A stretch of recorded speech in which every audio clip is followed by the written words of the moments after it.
texto é de João, capítulo de número 4, versículo de número 6. Mas antes de ler, eu quero te contar um negócio. Quando eu tinha 19 anos, eu aceitei a Jesus. Fiquei apaixonado. Eu não comecei a pregar porque queria. Comecei porque não conseguia parar de falar.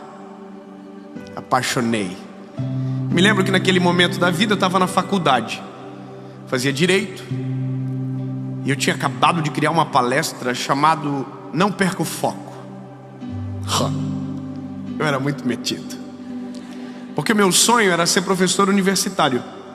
E eu pensava comigo, como que eu vou ser um professor de faculdade? Pobre. Meus pais não tinham nenhuma influência naquela universidade. Não tinha o QI. Quem indique.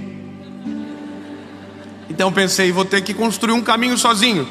E fiz um projeto, onde eu dava uma palestra para todas as turmas de direito que entravam na faculdade, para falar sobre as matérias propedêuticas do que as pessoas iriam ouvir. E eu estava só no segundo semestre. Mas eu parecia que estava no 10º.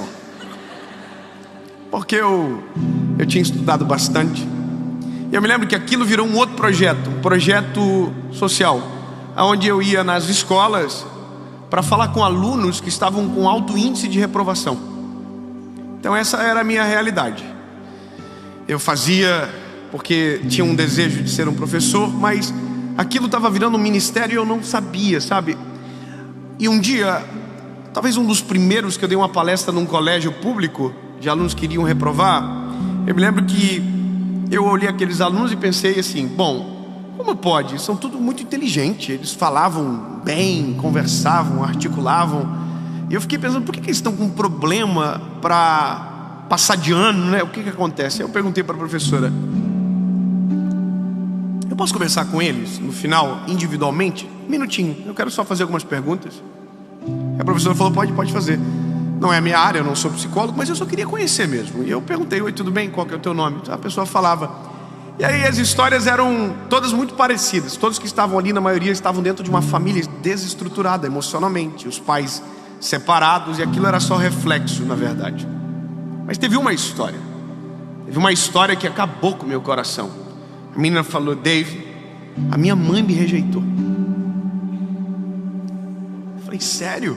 Como assim? Ela falou, a minha mãe um dia falou para mim nos meus olhos, dizendo que ela não queria que eu tivesse viva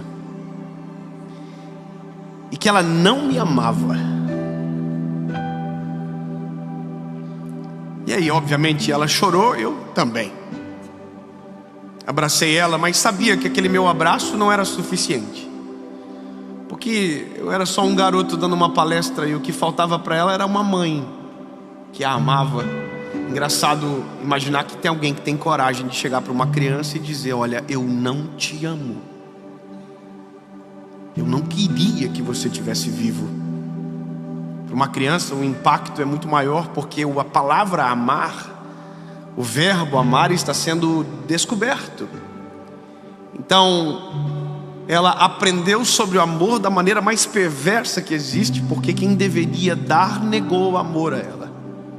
E o resultado, ela era uma garota que tinha muitos problemas emocionais e que provavelmente iria reprovar. E sabe, a nossa perspectiva de amor, ela é muito filtrada pelas experiências que nós temos.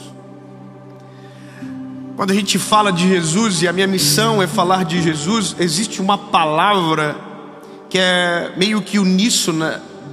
Ele é Pai. Você já deve ter ouvido, Ele é Pai.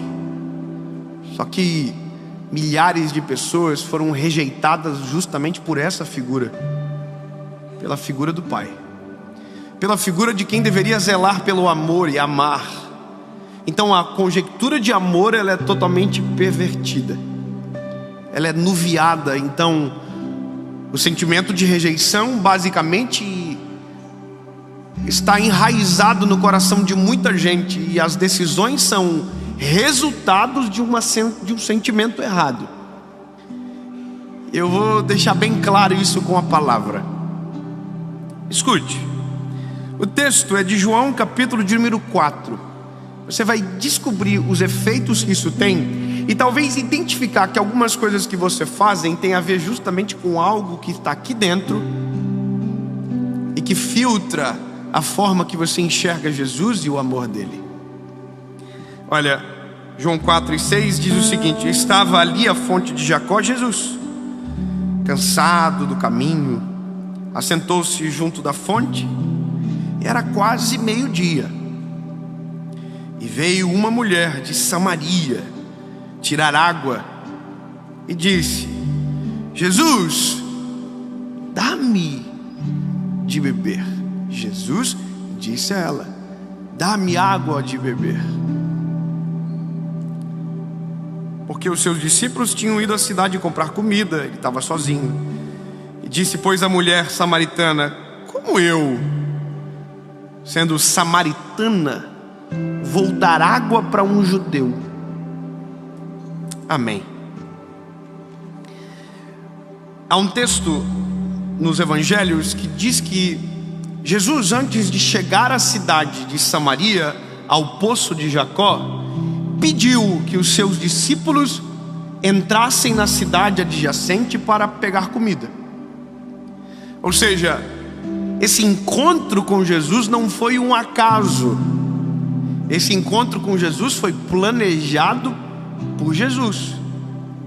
Ele sabia quem encontraria no poço. É muito maravilhoso imaginar. Jesus já sabia a história inteira, já sabia quem estaria no poço. Só que os motivos do horário, dos efeitos dessa história, elas precisam ser, colocadas à luz. Porque uma mulher não iria no poço meio-dia se ela se sentisse normal.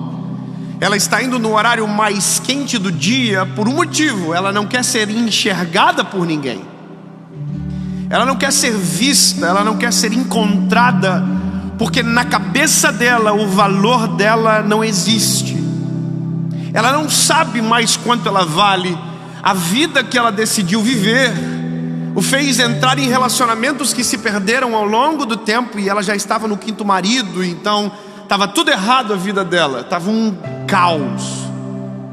Então a Bíblia diz que ela está na hora mais quente do dia no poço, porque ela não está vivendo, ela está se escondendo. Ela não está querendo de verdade, matar a sede. Ela está fazendo o que dá. Não era um bom horário para aquilo, mas agora começa a melhor parte da história, porque a Bíblia diz que Jesus apareceu. Pronto. Se tem alguém que sabe o que acontece, você pode já dizer assim um sucinto: glória a Deus. Então eu vou dizer de novo. A Bíblia diz que do nada Jesus apareceu.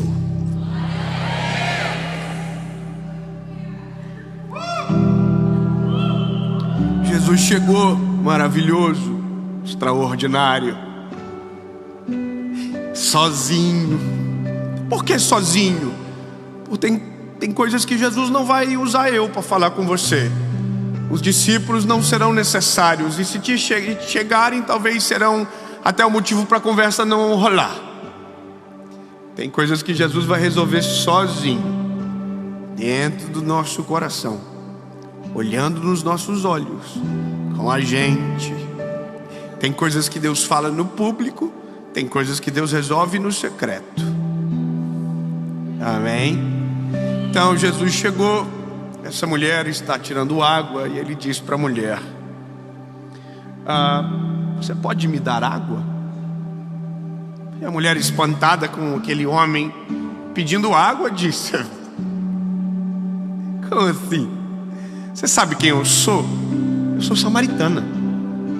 O que ela está dizendo para Jesus? Eu não tenho valor nenhum para vocês. Vocês são judeus, e judeu não bate com samaritano. E outra coisa, ela está querendo assim: querido, não é um bom momento para falar comigo. Eu só quero pegar água e eu quero vazar. Eu não quero que ninguém me veja aqui. Eu não estou no bom dia, eu não estou no momento bom. E aí Jesus disse para ela: não, linda, na verdade Se você soubesse com quem você está falando, não seria eu que te pediria água, você me pediria água, e a água que eu te der e você beber, nunca mais você vai ter sede.